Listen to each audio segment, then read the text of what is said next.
Hallelujah, धन्यवाद यीशु।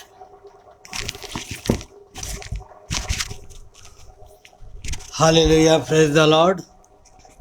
प्रभु का धन्यवाद करता हूँ मैं आज के इस सुंदर दिन के लिए जो प्रभु ने हमारे जीवन में दिखाया, और मैं प्रभु का धन्यवाद देता हूँ कि उन्होंने ये सुंदर अवसर दिया कि मैं आज एक बार फिर से आगरा मसीह मंडली के इस लाइव फेसबुक पर आकर उसकी वचन को प्रचार करूं, उसकी आराधना करूं।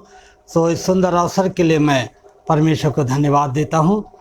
और आज किसी कारणवश आज सिस्टर रेणुका साइलेस को आना था, लेकिन किसी कारणवश वो नहीं आ सकी हैं, इसलिए मैं आज बोल रहा हूं और प्रभु का धन्यवाद करता हूं। आइए हम लोग एक गीत को गाएंगे और गीत के द्वारा परमेश्वर की आराधना करेंगे। हालेलुया, धन्यवाद यीशु, धन्यवाद यीशु। स्तुति हो प्रभु, आपकी स्तुति हो, आपकी स्तुति हो। धन्यवाद यीशु। स्तुति आराधना ऊपर जाती है, आशीष देखो नीचे आती है। स्तुति आराधना ऊपर जाती है, आशीष लेकर नीचे आती है। प्रभु हमारा कितना महान, देखो हमसे करता है प्यार। प्रभु हमारा कितना महान, देखो हमसे करता है प्यार। हालेलु हालेलुया, हालेलु हालेलुया। धन्यवाद यीशु, आपकी स्तुति करते हैं प्रभु, आपकी बड़ाई करते हैं, आपकी प्रशंसा करते हैं हम। आइए हम लोग प्रभु की आराधना में बने रहेंगे और उसकी आराधना स्तुति करेंगे। धन्यवाद यीशु, तू महान, यीशु तू महान। हालेलुया। सचमुच में यीशु, प्रभु यीशु मसीह वो नाम है जो राजाओं का राजा है, जो प्रभु का प्रभु है, और इस पृथ्वी के ऊपर और आकाश के नीचे और कोई दूसरा नाम नहीं दिया गया। महिमा हो तेरी, महिमा हो तेरी, महिमा हो तेरी। हालेलुया, महिमा हो तेरी। यीशु तू ही है, तू ही है हमारा प्रभु।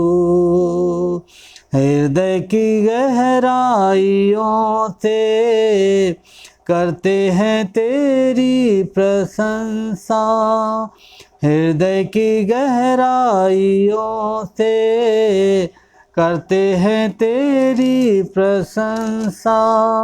ऊंचा और ऊंचा, सबसे ऊंचा रहे तेरा नाम। महिमा हो तेरी, महिमा हो तेरी। ओ महिमा हो तेरी। हालेलुया, महिमा हो तेरी। यीशु तू ही है, तू ही है हमारा प्रभु। प्रभु का धन्यवाद देता हूँ सुंदर अवसर के लिए एक बार फिर से, और धन्यवाद देता हूँ इसके साथ साथ मैं आगरा मसीह मंडली का और उनके आगरा मसीह मंडली के संस्थापक हमारे भाई अनुपम डेविड, प्रभु के दास, और सिस्टर शबनम जी के लिए जिन्होंने हमें अपने लाइव पेज पर ये सुंदर अवसर दिया है, और जो लगातार अवसर देते हैं कि हम उनके इस लाइव पेज पर आकर प्रभु की महिमा कर सकें, इसके वचन को बांट सकें। सो मैं उनको धन्यवाद देता हूं और खुदा से दुआ करता हूं कि प्रभु उनको बहुतायत से आशीष दे और उनकी सेवा को निरंतर बढ़ाता ले जाए। तो आइए हम लोग, आज का जो वचन है वो पाया जाता है यहोशू की किताब में। यहोशू उसका 6 अध्याय, यहोशू उसका 6 अध्याय और उसकी 15 आयत से 20 आयत तक हम इसको देखेंगे। और यहाँ पे इस तरह से लिखा हुआ है, फिर 7वें दिन वे बड़े तड़के उठकर उसी रीति से नगर के चारों ओर 7 बार घूम आए। केवल उसी दिन वे 7 बार घूमे।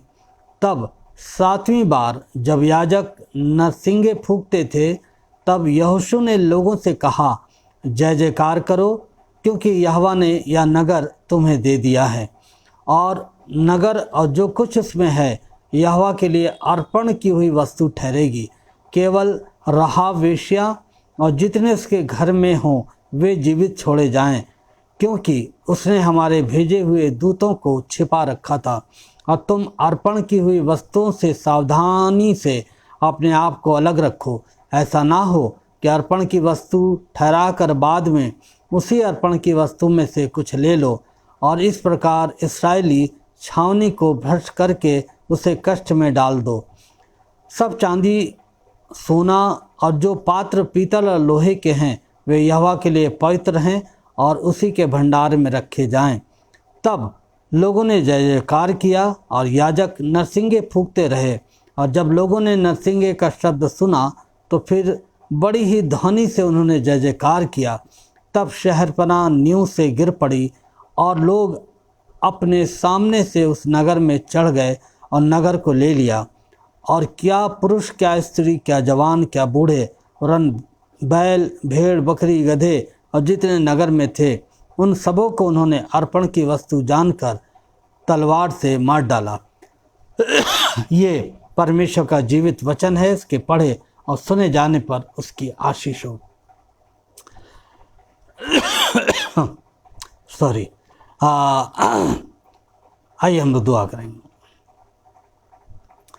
हमारे जीवित और दयालु अनुग्रहकारी परमेश्वर पिता, हम बड़े धन्यवाद के साथ आपके चरणों में आते हैं। और पिता, हम आपको धन्यवाद देते हैं आपकी दया के लिए, आपकी करुणा के लिए, जो आज के दिन में हमारे जीवन पर, हमारे परिवार पर और हमारे आगरा मसीह मंडली के परिवार पर और हर एक सुनने वाले के ऊपर बनी रही। और आपने हम सबको जीवन दिया, तंदुरुस्ती दी और जिंदों की जमीन पर कायम रखा है। इसके लिए हम आपको धन्यवाद देते हैं। पिता, हम धन्यवाद देते हैं आपके वचन के लिए। जब हम आपके वचन पर विचार करते हैं, मनन करते हैं, पिता परमेश्वर, आप हमसे बातें करें और आपका पवित्र आत्मा निरंतर हमारी अगुवाई करने पाए। आज का वचन हमें से हर एक के लिए आशीष का कारण ठहरने पाए। पवित्र आत्मा, हम सब अपने आप को आपके हाथों में सौंपते हैं और आपकी सहायता को हम अपने लिए मांगते हैं। और प्रभु जी, हम दुष्ट की और अंधकार की तमाम सामर्थ को यीशु मसीह के नाम से बांध देते हैं। प्रभु जी, लाइट को और प्रभु जी नेट को और प्रभु जी हरे गले की खराबी से प्रभु तो हमारी रक्षा करना। बड़े धन्यवाद के साथ ये दुआ यीशु मसीह के नाम से मांगते हैं। आमीन, आमीन। प्रभु का धन्यवाद देता हूँ सुंदर समय के लिए एक बार फिर से। जैसा अभी हमने यहाँ पर यहोशू की किताब से पढ़ा कि परमेश्वर ने जब इस्राएलियों को गुलामी से निकाला तो मूसा उनका नेतृत्व करता हुआ उन्हें गुलामी से लेकर बाहर आए। लेकिन इससे पहले कि वो उस प्रतिज्ञा किए हुए देश में जाते, मूसा की मृत्यु हो जाती है और मूसा के स्थान पर यहोशू को सारा नेतृत्व संभालने के लिए दिया जाता है। और यहोशू की अगुवाई में इस्राएली लोग जो हैं वो आगे बढ़ते हैं। और परमेश्वर यहोशू से कहते हैं कि तू जा और यरीहो नगर को जीत ले, क्योंकि मैं यरीहो नगर को तेरे हाथ में करने वाला हूँ और तुम उस नगर के ऊपर विजय प्राप्त करोगे।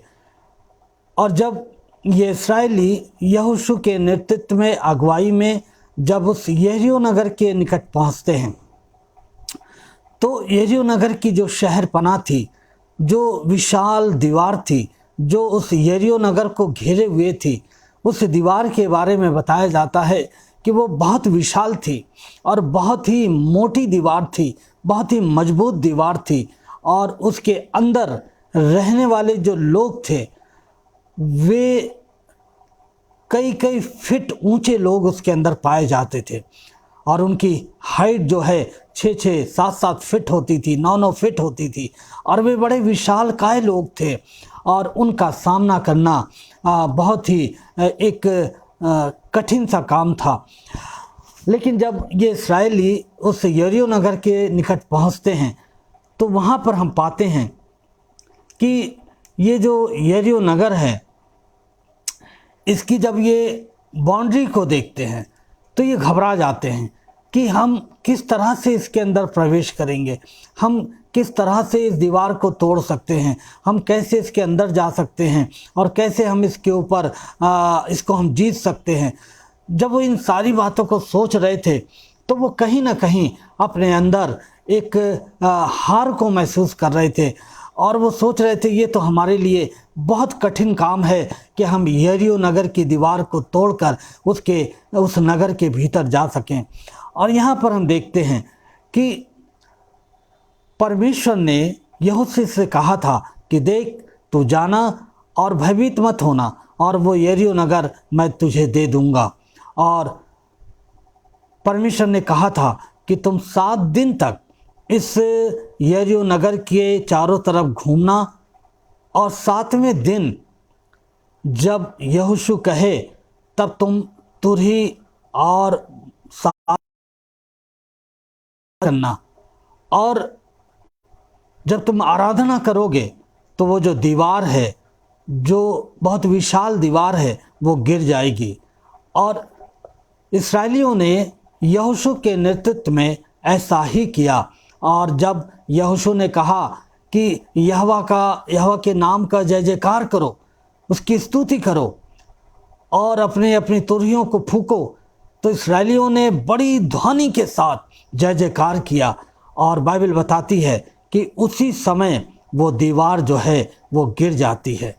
खुदा के लोगों, आज इस वचन के द्वारा परमेश्वर मुझे और आपको एक बात सिखाना चाहते हैं और वो बात ये है कि यरीहो की दीवार की तरह मेरे और आपके जीवन में बहुत सारी समस्याएं हैं, बहुत सारी बीमारियां हैं, बहुत सारी अपने फ्यूचर को लेकर, अपने भविष्य को लेकर, अपने परिवार को लेकर, अपने बच्चों को लेकर, अपनी हेल्थ को लेकर पारिवारिक समस्याएं हैं। और बहुत बार देखा गया है कि बहुत बार फाइनेंस की समस्याएं हैं और ये सारी समस्याएं जो हैं इतनी विशाल हैं कि कभी कभी इनको पार करना या इनको जीतना या इनके ऊपर जय पाना एक मनुष्य के लिए बहुत कठिन जान पड़ता है। लेकिन मनुष्य बहुत बार जब इन समस्याओं में होकर गुजरता है तो वो इन समस्याओं का सामना अपनी सामर्थ्य से, अपनी बुद्धि से, अपने बल से वो करना चाहता है। लेकिन आज की शाम में बाइबल में आपके लिए एक संदेश है। यदि आप अपने जीवन में किसी ऐसी बीमारी का सामना कर रहे हैं जो कई वर्षों से आपके साथ जुड़ी हुई है और वो बीमारी आपके शरीर को छोड़कर जा नहीं रही है और शायद आप अपने जीवन में बीमार हैं, अस्वस्थ हैं, डॉक्टर ने कह दिया है ये लाइलाज बीमारी है, शायद आज के समय की सबसे बुरी बीमारी ने आपको पकड़ लिया है, जकड़ लिया है और आप सोच रहे हैं कि ये बीमारी बहुत ही खतरनाक है और ये बीमारी मेरे जीवन से कैसे दूर होगी, कैसे ये बीमारी जाएगी। हो सकता है आपके जीवन में फाइनेंस प्रॉब्लम चल रही हो, बच्चों की समस्याएं चल रही हो, शायद आपके शादीशुदा जीवन में समस्या चल रही हो और आप सोच रहे हो कि मैं कैसे इन सारी समस्याओं में से पार होऊंगा, कैसे मैं इनमें से बाहर निकलूंगा। तो आज की शाम में परमेश्वर का वचन हमें और आपको ये सिखाना मांगता है कि जब हम आराधना करते हुए परमेश्वर की निकटता में जाते हैं तब परमेश्वर की जो सामर्थ है वो हमारे जीवन में एंटर करती है। और वो सामर्थ्य जो परमेश्वर की है जब हमारे जीवन में एंटर करती है, तब हम और आप उन हालातों का जो इस यरीहो की दीवार के सामने आपके सामने खड़े हुए हैं, शायद बीमारी के रूप में, शायद फाइनेंस प्रॉब्लम के रूप में, शायद बच्चों की समस्याओं के रूप में, शायद पारिवारिक कलह के रूप में, ये दीवार आपके सामने खड़ी है और आप इसे अपनी बुद्धि से, अपने बल से शायद गिराना चाहते हैं, लेकिन वो गिर नहीं रही है। आज की शाम परमेश्वर का वचन हमें और आपको बताना मांगता है कि हम एक काम करें, और वो काम यह है कि हम इन समस्याओं के बीच में परमेश्वर की आराधना करना आरंभ कर दें, हम उसकी स्तुति करना आरंभ कर दें। और मालूम है, जब हम और आप स्तुति करते हुए परमेश्वर की निकटता में जाएंगे तो परमेश्वर की वो सामर्थ हमारे अंदर एंटर करेगी और हमारे हालातों को वो सामर्थ बदल देगी। जैसे इस्राएलियों के सामने वो दीवार एक समस्या के रूप में थी, एक बाधा के रूप में थी, एक डर के रूप में थी कि हम कैसे इसमें प्रवेश करेंगे। लेकिन जब उन्होंने आराधना करी, जब उन्होंने स्तुति करी, परमेश्वर की सामर्थ उनके जीवन में एंटर करी और एंटर होने के बाद परमेश्वर की सामर्थ उस समस्या के ऊपर जाकर हावी हो गई और उस दीवार को उसने धाराशाही कर दिया, गिरा दिया। आज हम अपने जीवन में किन समस्याओं का सामना कर रहे हैं? क्या आपके जीवन में कोई ऐसी बीमारी है, कोई ऐसी समस्या है, बच्चों की प्रॉब्लम है, शायद और दूसरी समस्याएं हैं, शायद आप बिना ऐसे दंपति हैं जिनके पास संतान नहीं है, शायद आप ऐसा परिवार हैं जिनको परिवार को चलाने के लिए बहुत सारी फाइनेंशियल प्रॉब्लम्स हैं, बच्चे बहुत पढ़ लिख गए हैं लेकिन उनको जॉब की प्रॉब्लम है और वो लगातार इनका सामना कर रहे हैं, लगातार इनको फेस कर रहे हैं और सोच रहे हैं कि ये समस्या कैसे मेरे जीवन से दूर होगी और कब मैं इनके ऊपर विजय प्राप्त करूंगा।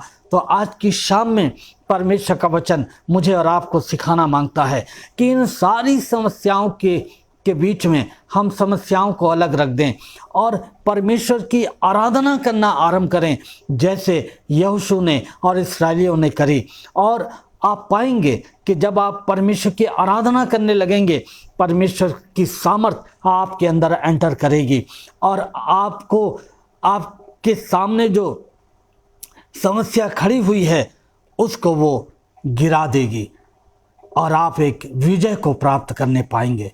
खुदा के लोगों, बाइबल में मैं आपको एक और उदाहरण देना चाहता हूँ। बाइबल में एक स्थान में पाया जाता है, पहला शमूएल 17 अध्याय में, कि एक फलिस्ती व्यक्ति था जिसका नाम गोलियत था और गोलियत ने इस्राएलियों को चारों तरफ से घेर लिया था और वो लगातार इस्राएलियों को धमकी दे रहा था, डरा रहा था, भयभीत कर रहा था और उन्हें इस बात से डरा रहा था कि क्या कोई है जो मेरा सामना कर सकता है, मैं पूरे इस्राएल के ऊपर मैं आक्रमण करूंगा और उसको अपने अधिकार में ले लूंगा। और बाइबल बताती है कि जो सेना थी, इस्राएली सेना, वो डरी हुई थी, भयभीत थी और किसी की भी इतनी हिम्मत नहीं हो रही थी कि वो गोलियत का जाकर सामना करें। लेकिन वहाँ पर एक छोटा बालक था, यशय का पुत्र दाऊद था, जिसने इस बात को कहा कि मैं इस गोलियत को मारूंगा। और तब वो जो गोलियत था उसकी हंसी उड़ाने लगा कि क्या तू मुझे कुत्ता समझता है जो लाठी लेकर आ रहा है। लेकिन दाऊद ने कहा, मैं सेनाओं के यहोवा के नाम से आता हूँ और मैं तुझे नाश कर दूंगा। और दाऊद जो है बड़ी स्तुति करता हुआ वो गोलियत की तरफ बढ़ा और उसने नाली में से 5 पत्थर निकाले और अपने गोफन में एक पत्थर को रखा और घुमाकर उसने कहा, मैं सेनाओं के यहोवा के नाम से आता हूँ। और उसने गोलियत की तरफ उस पत्थर को घुमा दिया और मालूम है आपको, वो पत्थर उसके माथे पर जाकर लगता है और गोलियत वहीं पर धाराशाही हो जाता है। खुदा के लोगों, आज हमारे जीवन में, आपके जीवन में बहुत सारे ऐसे गोलियत हैं जो आपके सामने खड़े हुए हैं और आपको डरा रहे हैं, आपको भयभीत कर रहे हैं और आप डरे हुए हैं, आप भयभीत हैं और आप सोच रहे हैं कि हम इसका सामना कैसे करें। मैं आज की शाम में आपको बताना चाहता हूं कि आप कुछ ना करें, एक काम करें कि आप उस जीवित परमेश्वर यीशु मसीह की आराधना करना आरंभ कर दें और उस आराधना को करते हुए आप इन समस्याओं का सामना करें। और मैं आपको बताना चाहता हूं, जब आप परमेश्वर की आराधना करना आरंभ करेंगे, परमेश्वर की सामर्थ आपके अंदर आएगी और वो आपके हालातों को, जो आपको डरा रहे हैं, आपको भयभीत कर रहे हैं, वो उन हालातों को बदल डालेगी। जैसे दाऊद के द्वारा किया कि वो गोलियत जो इसराइलियों को डरा रहा था, इसराइली डरे हुए थे, भयभीत थे, बड़ा विशाल था गोलियत। हो सकता है आपकी समस्या भी बहुत बड़ी हो और आप सोच रहे हो कि शायद इससे आपको कोई नहीं बचा सकता, लेकिन आज मैं आपको उत्साहित करना चाहता हूँ, यदि आप ऐसी समस्याओं का सामना कर रहे हैं तो आप परमेश्वर की आराधना करने लगिए। हाँ, मैं जानता हूँ कि ऐसे हालातों में जब आप परेशान हैं, जब आप बीमार हैं, जब आप फाइनेंशियल प्रॉब्लम का सामना कर रहे हैं, बच्चों की समस्याएं हैं, ऐसे समय में परमेश्वर की आराधना करना बहुत कठिन है, उसकी स्तुति करना बहुत कठिन है।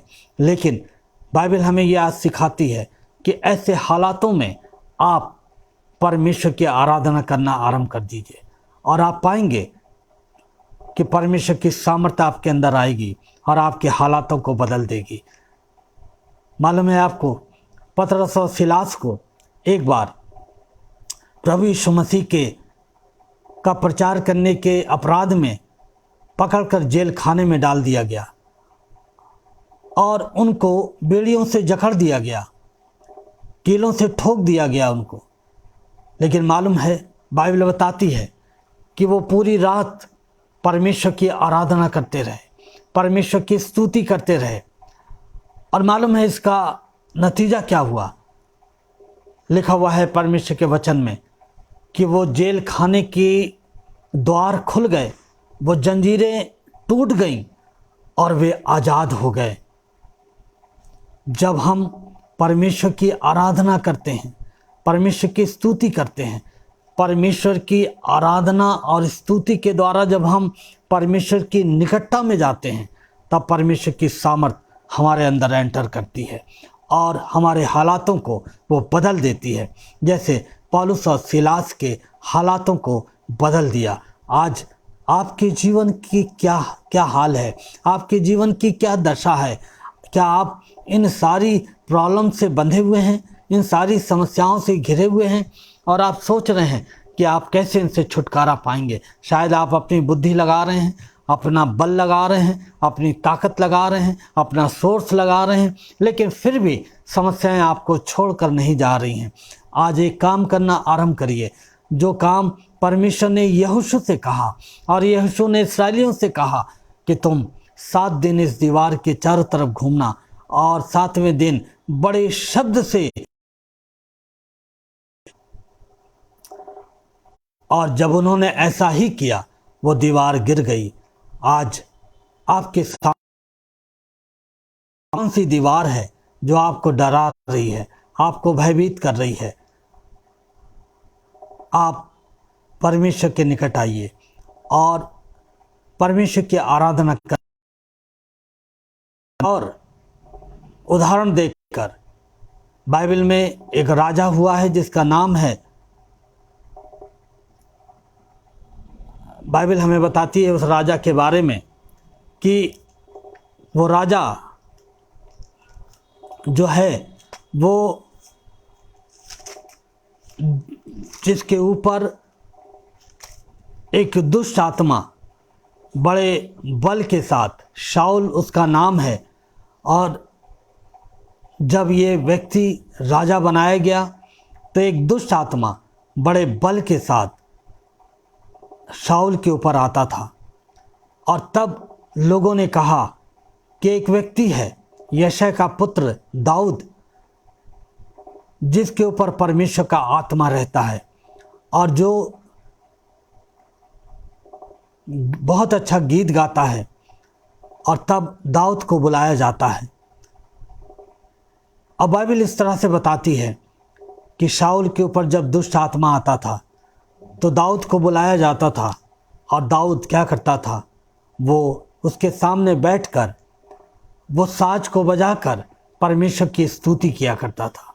और जैसे ही वो स्तुति किया करता था, शाऊल के ऊपर से वो दुष्ट आत्मा चला जाया करता था, शाऊल आज़ाद हो जाया करता था, उस शैतानी आत्मा से फ्री हो जाता था।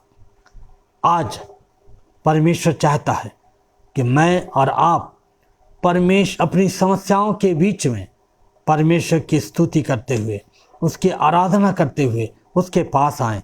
और जब आप आएंगे तो वो यरीहो की दीवार जो आपको डरा रही है, जो बड़ी मजबूत है, जो बड़ी बुलंद है, जिसे गिराना असंभव है, परमेश्वर की सामर्थ आप में होकर उस दीवार को गिरा देगी।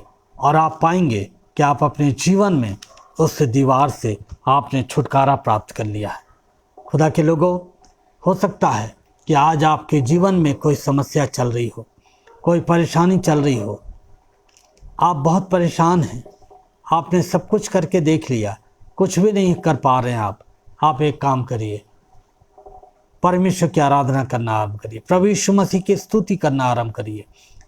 याकूब की पत्री में हम पढ़ते हैं, याकूब हमें सलाह देते हैं कि यदि तुम में कोई रोगी हो, कोई बीमार हो, तो वो भजन गाए, स्तुति करे और प्रार्थना करे, और परमेश्वर उसको उठाकर क्या करेगा, उसको खड़ा कर देगा।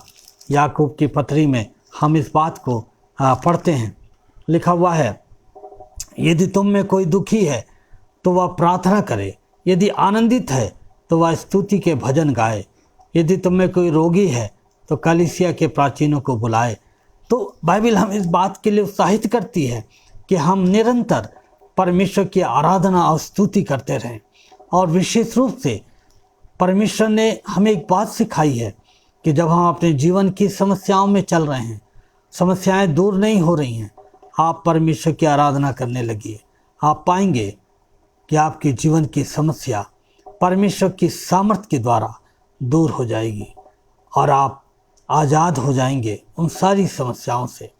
तो आज की शाम में परमेश्वर का वचन हमें और आपको यही सिखाना मांगता है कि जिस तरह से इस्राएलियों के सामने वो यरीहो की दीवार थी जो बहुत ही मजबूत थी, बहुत ही बड़ी थी, जिसको गिराना असंभव था, लेकिन जब वे परमेश्वर की आराधना करने लगे, आराधना करते हुए परमेश्वर की उपस्थिति में जब वो गए, तब परमेश्वर की सामर्थ उनके जीवन में एंटर हुई और उनके हालातों को बदल दिया। आज यही सामर्थ, यही प्रभु यीशु मसीह की सामर्थ आज आपके हालातों को भी बदल सकती है। काम बस एक करना है कि आप अपनी समस्याओं को लेकर एक तरफ रख दें और परमेश्वर की आराधना करना आरंभ करें और परमेश्वर से कहें कि परमेश्वर मेरे जीवन की समस्या को दूर करें, इस बड़ी समस्या को जिसे मैं अपने बल से, अपने बुद्धि से नहीं दूर कर पाया, प्रभु मैं आपके हाथों में देता हूँ। और आप निरंतर परमेश्वर की आराधना करते रहिए। शायद आपको जवाब ना मिले तुरंत, लेकिन आप निरंतर परमेश्वर की आराधना करते रहिए। आप पाएंगे अंत में कि परमेश्वर की वो सामर्थ आपके अंदर एंटर करके आपके उन तमाम हालातों को बदल देगी। मैं अपने जीवन की एक गवाही देकर समाप्त करूंगा। मेरी पत्नी के मृत्यु के उपरांत मुझे बहुत डिप्रेशन हो गया और डॉक्टरों ने कहा इनके हार्ट में कुछ प्रॉब्लम है। हार्ट का चेकअप हुआ, खुदा के फजल से सब अच्छा निकला, लेकिन ये जो डिप्रेशन था ये बढ़ता चला गया। और एक दिन मैं अपने डिप्रेशन से उठकर अपने नियमानुसार अपनी प्रार्थना की कोठरी में गया और प्रार्थना करने के लिए जैसे ही घुटने टेके मैंने, मेरे मुख से परमेश्वर की स्तुति होने लगी और मैं परमेश्वर की आराधना करने लगा। और 10 मिनट हो गया, आधा घंटा हो गया, 1 घंटा हो गया, करीब मैं 1.5-2 घंटे तक परमेश्वर की केवल स्तुति करता रहा और पवित्र आत्मा लगातार मेरी अगुवाई करता रहा और मैं पवित्र आत्मा में होकर उसकी स्तुति करता रहा। मालूम है इसके उपरांत क्या हुआ? इसके उपरांत जब कभी मुझे डिप्रेशन होता, मैं भागकर अपनी प्रार्थना की कोठरी में जाता और मैं परमेश्वर की स्तुति करने लगता और परमेश्वर से कहता, परमेश्वर मेरे डिप्रेशन को दूर करें आप। और ये सिलसिला करीब 1 महीने तक चलता रहा। और एक दिन ऐसा आया कि वो डिप्रेशन पूरी तरह से मेरे जीवन से चला गया। आज उस बात को करीब 15-16 साल हो गए हैं। वो डिप्रेशन कभी भी लौटकर मेरे जीवन में नहीं आया।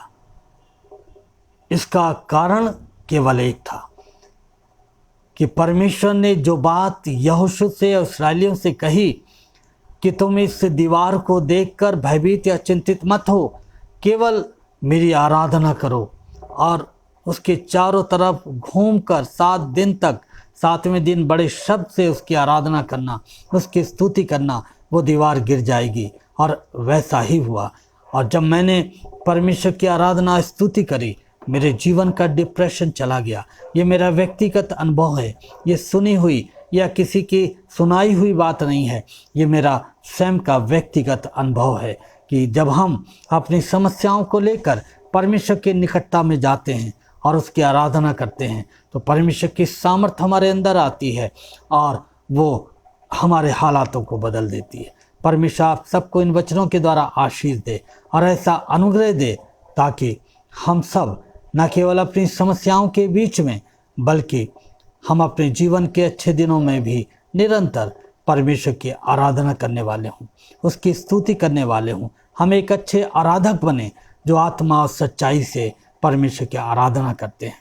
और आप पाएंगे कि परमेश्वर की जो सामर्थ्य है वो लगातार आपके जीवन में बनी रहेगी और आप अपने हालातों के ऊपर, अपनी समस्याओं के ऊपर लगातार विजय प्राप्त करते चले जाएंगे। परमेश्वर इन वचनों के द्वारा आपको आशीष दे। मैं एक बार फिर से धन्यवाद देता हूँ अपने परमेश्वर का, उनके जीवित वचन का और आगरा मसीह मंडली के इस लाइव पेज का, जिसके मार्फत मैं परमेश्वर के वचन को आप तक लेकर आ सका।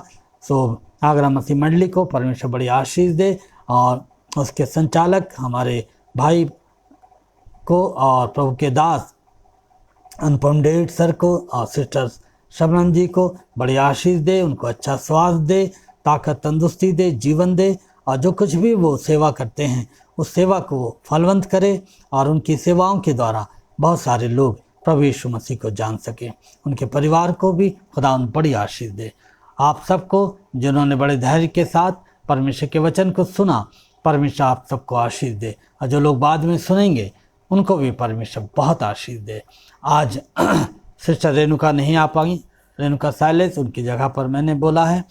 सो वैसे मैं आने वाले समय में मेरे स्थान पर शायद सिस्टर रेणुका आएंगी और वो प्रीच करेंगी, लेकिन उसके बाद फिर रेगुलर जैसे मैं वेडनेसडे को आता हूँ 8 बजे 7 बजे वैसे ही मैं आता रहूँगा और सिस्टर रेणुका भी जैसे ट्यूसडे को आती हैं 8 बजे वैसे वो आती रहेंगी। सो प्रभु आप सबको बड़ी आशीष दे। आइए हम दुआ करें।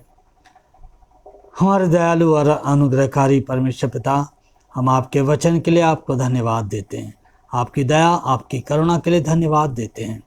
आप प्रभु जी दुआ करते हैं प्रभु आप हमारी सहायता करें ताकि प्रभु हम अपने जीवन में आने वाली समस्याओं को देखकर निराश ना हो, भयभीत ना हो, बल्कि प्रभु आपकी आराधना करें, क्योंकि जब हम आपकी आराधना करते हैं आपकी सामर्थ हमारे अंदर आती है और हमारे हालातों को बदल देती है। प्रभु जी अपने वचन की रक्षा कीजिएगा और ये वचन हमारे जीवन में सर्वदा बना रहे। सुनने वालों को आशीष दीजिएगा। और प्रभु जी, यदि कोई भी बीमार है, दुखी है, उनको आप चंगाई दीजिएगा, उनके दुखों को दूर कीजिएगा। खुदावन, हम अपनी सारी विनती और प्रार्थना को आपके हाथों में देते हैं और ये प्रार्थना यीशु मसीह के नाम से मांगते हैं। आमीन आमीन। आप सबको जय मसीह की। यदि आज के वचन से आपको आशीष मिली है, इस वचन को जरूर लोगों के साथ शेयर कीजिएगा और आगरा मसीह मंडली के इस पेज को लाइक और सब्सक्राइब कीजिएगा। आप सबको परमेश्वर बड़ी आशीष दे। जय मसीह की।